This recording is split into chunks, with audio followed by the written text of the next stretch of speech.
السلام علیکم ورحمۃ اللہ وبرکاتہ۔ اعوذ باللہ من الشیطان الرجیم، بسم اللہ الرحمن الرحیم۔ الحمد للہ والصلاۃ والسلام علی رسول اللہ وآلہ آل اللہ واللعنۃ الدائمۃ علی اعدائہم اعداء اللہ من یوم عداوتہم الی یوم لقاء اللہ۔ اما بعد، فقالت فاطمۃ الزہرا سلام اللہ تعالی علیہا: انتم عباد اللہ نصب امرہ و نہیہ وحملۃ دینہ ووحیہ وامناء اللہ علی انفسکم وبلغاؤہ الی الامم،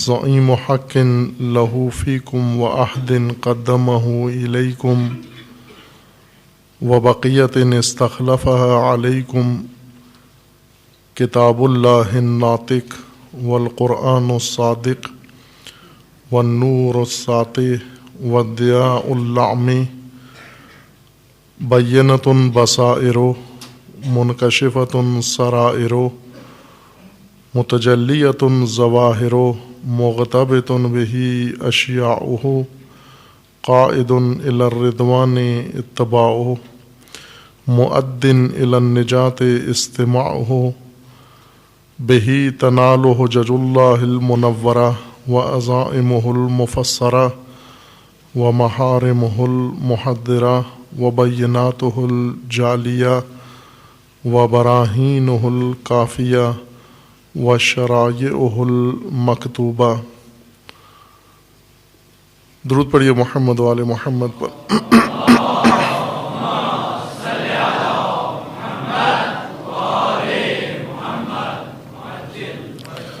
خداوند تبارک و تعالی تمام مومنین کو اپنے حفظ و امان میں محفوظ فرمائے۔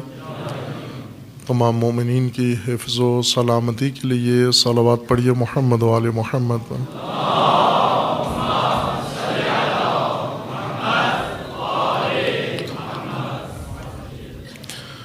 ایام شہادت حضرت صدیقہ طاہرہ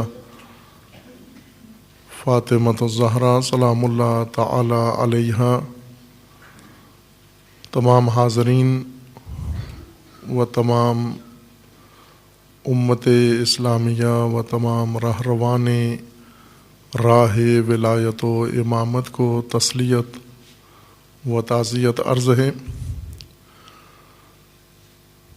حسب معمول ایام فاطمیہ و ایام عزائے حضرت سیدہ خطبہ نورانی و کلام گرامی حضرت سیدہ طاہرہ، آپ مومنین کی خدمت میں و تشنگان معارف فاطمی کی خدمت میں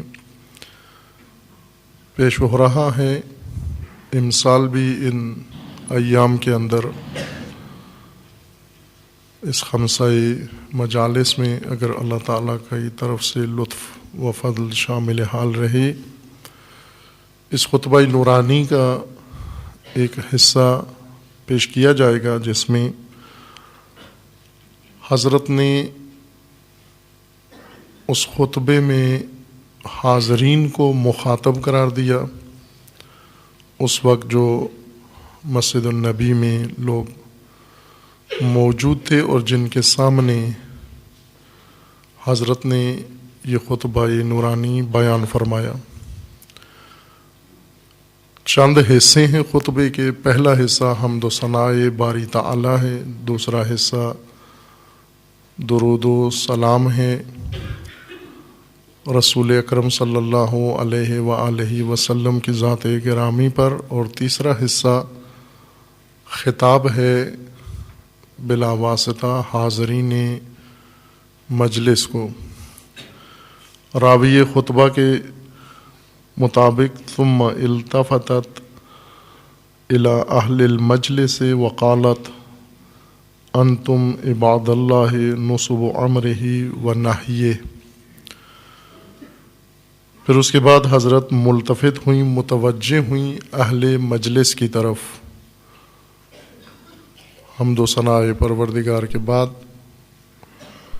اور درود و سلام ذات گرامی رسول اللہ پر پڑھنے کے بعد متوجہ ہوئیں اہل مجلس کی طرف، وقالت انتم عباد اللہ نصب امرہ و نہیہ و حملۃ دینہ و وحیہ۔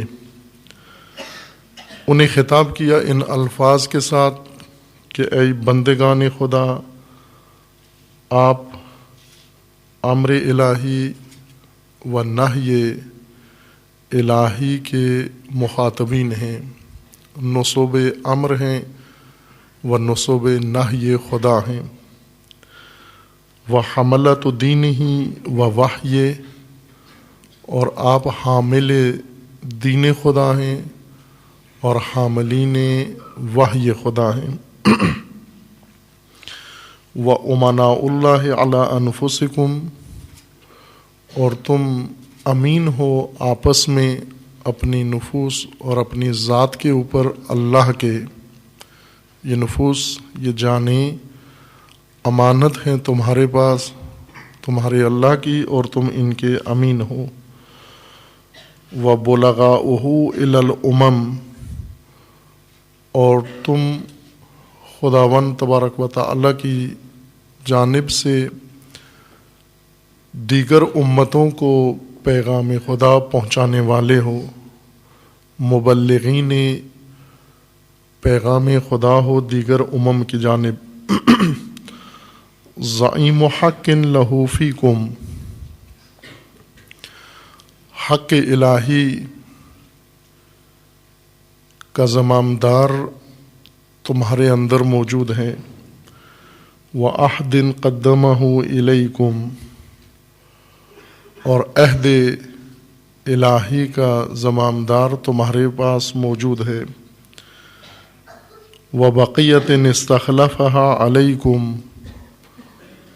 اور وہ ذخیرہ جو خداوند تبارک و تعالیٰ نے تمہارے لیے مقرر کیا ہے بعد از رسول اللہ، وہ تمہارے پاس موجود ہے، اور وہ کتاب اللہ الناطق، اللہ کی کتاب ہے گویا و ناطق، والقرآن الصادق، اور قرآن صادق و سچا، و نور الساطع، اور وہ نور الہی جو بلند ہے، والضیاء اللامع، اور جس کی روشنی بہت درخشان ہے، بینۃ بصائر، جس کی بصیرتیں روشن و واضح ہیں، منکشفۃ سرائر، جس کے اسرار و راز و رموز منکشف ہیں، متجلیۃ ظواہر، جس کے ظواہر بہت ہی روشن و متجلی ہیں، جلوگر ہیں، مغتبۃ بہ اشیاؤہ، قائد الی الرضوان اتباعہ، اس کی پیروی کرنے والے شیعیان قرآن ہدایت یافتہ ہیں، و یہ قرآن رضوان الہی کی طرف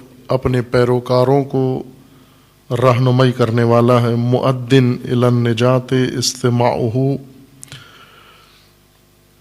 اس پر کان دہنا انسان کو نجات تک پہنچاتا ہے، بہی تنال حجج اللہ المنورہ وعزائمہ المفسرہ،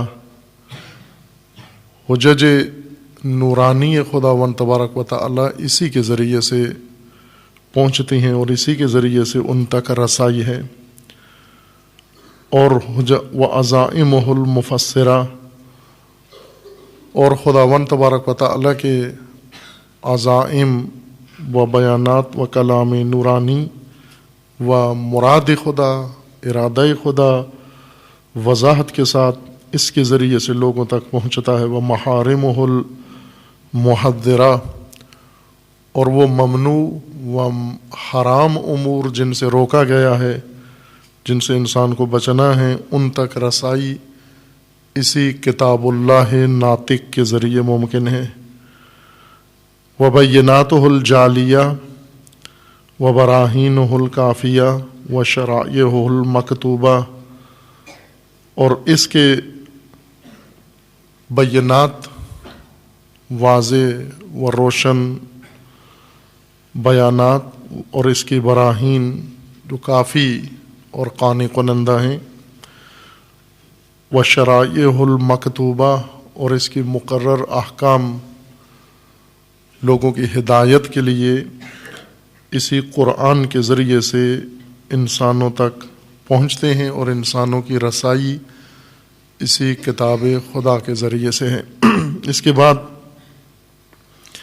حضرت کا فرمان ہے فجعل الایمان تطہیرا لکم من الشرک والصلاة تنزیہا لکم من الکبر والزکاة تزکیۃ للنفس ونماء فی الرزق والصیام تثبیتا للاخلاص۔ فلسفہ احکام الہی شروع کیا بیان کرنا۔ اس خطبہ نورانی میں، جس کے شان نزول و شان بیان سے آپ سب آشنا ہیں، رسول اللہ کی وفات کے بعد جو حوادث پیش آئے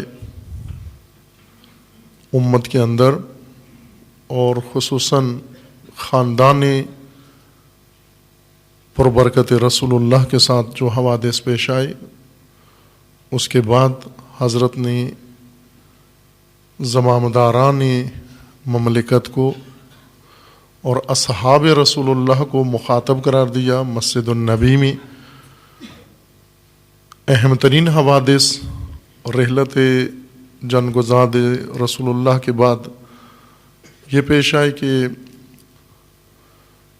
لوگ ایک سیاسی و حزبی اقدام کے تحت امر ولایت سے دور ہو گئے۔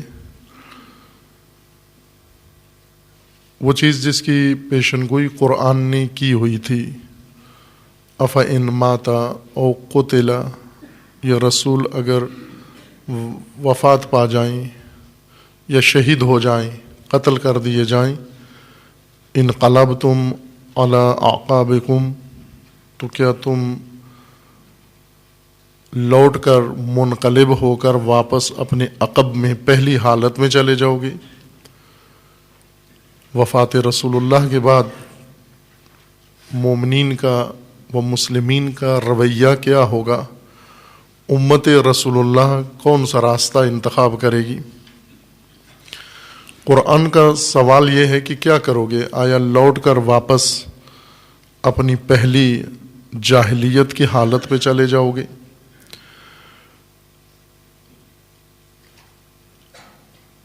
تاریخ کی گواہی کے مطابق رحلت جانگداز رسول اللہ کے بعد ایسا ہی ہوا۔ انقلاب عقبی، جس کے خطرے کی گھنٹی قرآن نے بجائی اور انہی لوگوں کو آگاہ کیا کہ تمہاری کمینگاہ میں انقلاب عقبی کا خطرہ ہے۔ انقلاب نبوی کے پیروکاروں کو انقلاب عقبی کا خطرہ ہے، اور انقلاب عقبی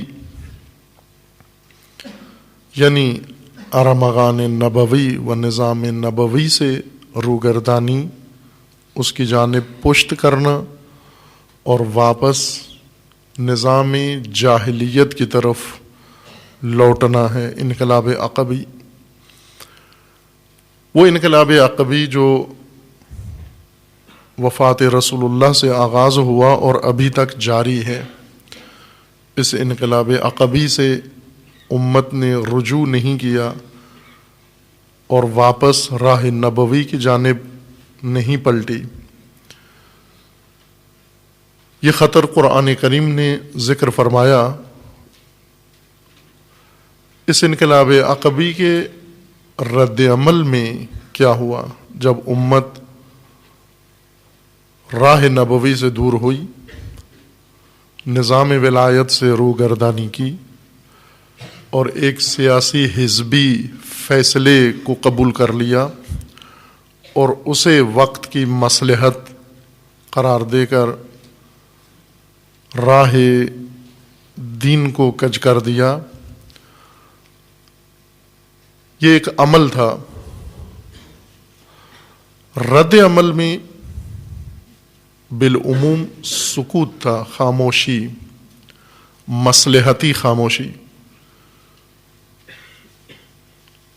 اور رد عمل میں تائید، اس سیاسی حزبی عمل کی تائید۔ صرف ایک آواز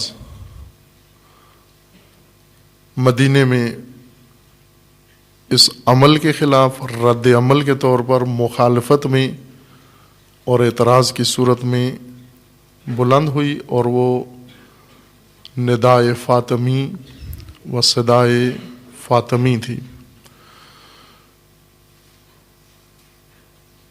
دوسرا حادثہ جو رحلت رسول اللہ کے بعد رونما ہوا اور خصوصاً خاندان رسول اللہ کے اوپر جس کے اثرات پڑے، جسے عموماً مناسبت کے طور پر بھی ذکر کیا جاتا ہے، وہ شان نزول خطبہ بیان کیا جاتا ہے۔ ایک زمین تھی جس کے اندر نخلستان تھا، کھجوروں کے درخت تھے۔ حضرت نے اپنی زندگی میں یہ حصہ زمین کا جو خیبر کی سرزمین کے قریب تھی، اس خطے کے قریب مدینہ سے کافی فاصلے پر فدق کے نام سے اسے بی بی کو سونپ دیا، ہبہ کر دیا، تملیک کر دیا، عطا کر دیا۔ رحلت رسول اللہ کے بعد جو حکومت قائم ہوئی، پہلے حکومتی احکامات میں سے ایک حکم یہ صادر ہوا بھائی کہ ترجیحات اس حکومت کے لیے بہت زیادہ تھیں۔ سب سے پہلی ترجیح وہ ادھورے کام جو رسول اللہ نے آغاز کیے تھے لیکن وفات کی وجہ سے مہلت نہیں ہوئی، ان کو اتمام تک پہنچائیں، جن میں لشکر اسامہ تھا۔ رسول اللہ نے خود اپنے حکم و فرمان سے لشکر تشکیل دیا اور سب کو اس میں شرکت کا حکم دیا، اور مدینہ سے باہر لشکر گاہ بنانے کا حکم دیا۔ تمام صحابہ کو اس کے اندر شمولیت کا فرمان صادر کیا، لیکن ایسے ہوا نہیں۔ وہ لشکر حضرت کی زندگی میں روانہ نہیں ہو سکا، اور حضرت نے حکم دیا تھا کہ اسے فی الفور روانہ کیا جائے، لیکن بیماری کی وجہ سے، رسول اللہ کی بیماری کی وجہ سے بعض مائل نہیں ہوئے اس لشکر میں شرکت کے لیے اور اس معرکے میں اور غزوہ میں شریک ہونے کے لیے، اور وہ لشکر اسی طرح ادھورا منتظر رہا۔ حضرت کی رحلت ہوئی، نئی حکومت، حزبی حکومت برسر اقتدار آئی۔ ترجیحات میں سے فرمان رسول اللہ کو تکمیل کرنا تھا کہ پہلا فرمان حکومتی آرڈیننس یہ جاری ہونا چاہیے تھا، یہ نوٹیفیکیشن جاری ہونا چاہیے تھا کہ فی الفور لشکر کی تکمیل کی جائے اور اسے روانہ کیا جائے۔ اور اس طرح کے چند اور امور جو تاریخی طور پر واضح ہیں کہ ان کو ترجیح حاصل تھی، ان احکامات کے صدور کے بجائے حکم صادر یہ ہوا کہ وہ باغ فدق یہ جناب سیدہ سے واپس لیا جائے، حکومتی ملکیت میں آ جائے۔ یہ فرمان صادر ہوا۔ اس فرمان کے بھی اپنے سیاسی پہلو ہیں، چونکہ حکومت نے یہ فرمان دیا اور حکومت سیاسی مجموعے کا نام ہوتا ہے۔ حکومت کی تائید بھی سیاست ہوتی ہے، حکومت کی مخالفت بھی سیاست ہوتی ہے، حکومت کے مقابلے میں چپ رہنا بھی سیاست ہوتی ہے، حکومت کی ہاں میں ہاں ملانا بھی سیاست کہلاتا ہے۔ یہ سب سیاست کے زمرے میں ہے۔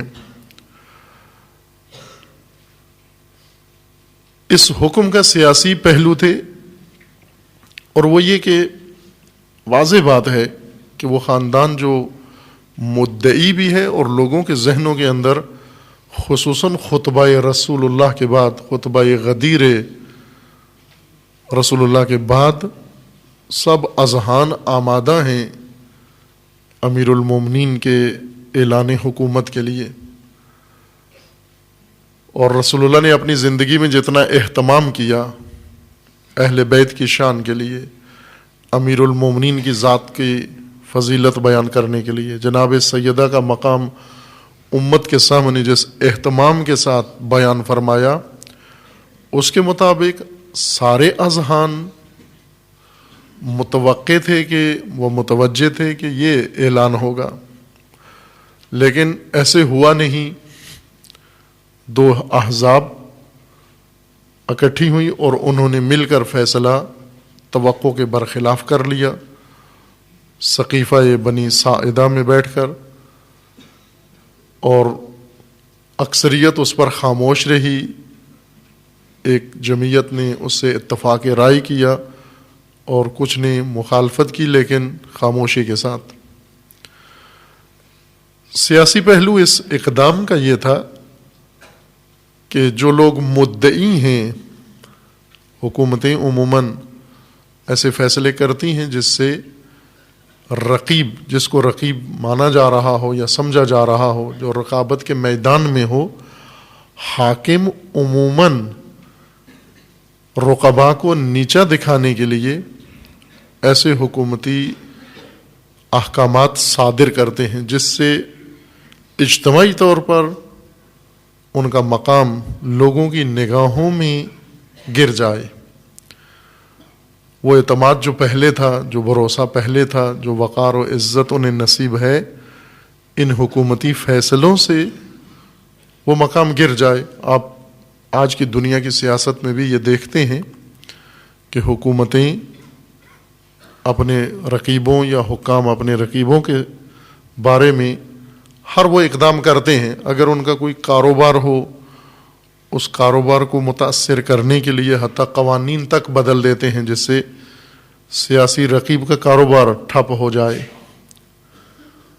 مثلا برسر اقتدار صنعتی گروپ ہے اور رقیب زرعی ہے، زرعی املاک کا مالک ہے، زراعت اس کا پیشہ ہے، حکومت آ کر فوراً صنعتوں کے بارے میں قانون بدل کے صنعتوں کے حق میں کر دیتی ہے، اور زراعت کے مقابلے میں زراعت کے بارے میں قوانین بدل کر زراعت کو نقصان پہنچا دیتی ہے، تاکہ رقیب ان کا مالی طور پر بھی مفلوج ہو جائے، اس کی درآمد کا ذریعہ ختم ہو جائے، اور اجتماعی حیثیت بھی اس کی لوگوں کے نگاہوں میں وہ نہ رہے جو پہلے تھی۔ اس سے عوامی ذہنیت بدل جاتی ہے حکومتی آراء یا حکومتی فیصلوں سے۔ رسول اللہ کا عطا کردہ یہ باغ دختر رسول اللہ سے لے لینا،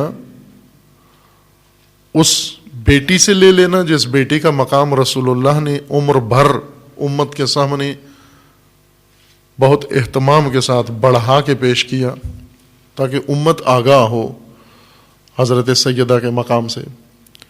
پہلا حکومتی حکم یہ صادر ہوا، اسی مخدرہ کا حق جو رسول اللہ نے دیا تھا وہ کالعدم قرار دیا۔ نہ کہ حکومت کو اس باغ کی ضرورت تھی، اس کی درآمد اتنی تھی کہ حکومت اس سے بہت مالی فائدہ اٹھانا چاہتی تھی۔ سب سے اہم پہلو اس کے اندر اجتماعی طور پر مقام اہل بیت کو لوگوں کی نگاہوں میں اس حیثیت سے نیچے لانا تھا جو حیثیت رسول اللہ نے بیان کی تھی، چونکہ رسول اللہ نے بہت